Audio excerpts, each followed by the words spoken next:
مم. في واحد يا ابو نسيم متجوز 3 نسوان.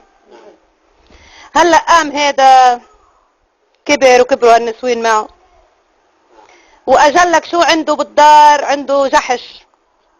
وبعيد عنك شو عنده؟ جار اسمه ابو عبد الله. قام عمل حاله ميت وتمدد بهالصالون ومات. اجوا غسلوها الرجال، كفنوه، اخذوه على المقبرة قبروه. وقفوا 3 نسوان فوق راسه على القبر، صاروا يغنوا عليه. اول وحدة شو قالت له؟ لقعد منيح.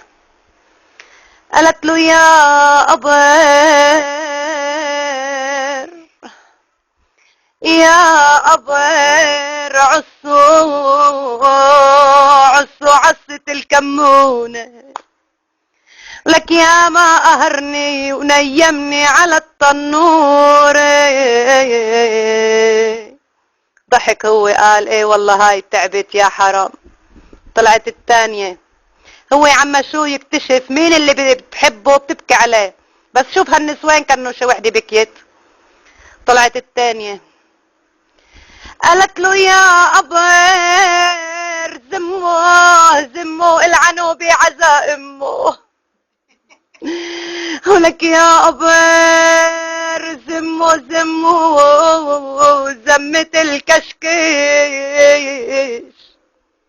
لك يا ما قهرني وقدامي بنسوان الحي كان يتحركش.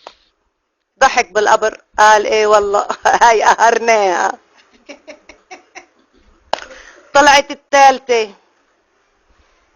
صارت تقيم تراب وتزت على وجهها ومع السلامة ومع السلامة يا حبيبي والله معك الله. قال ها هاي المنيحة، هاي المدللة، هاي الصغيرة، هاي اللي مبين معها المنيح.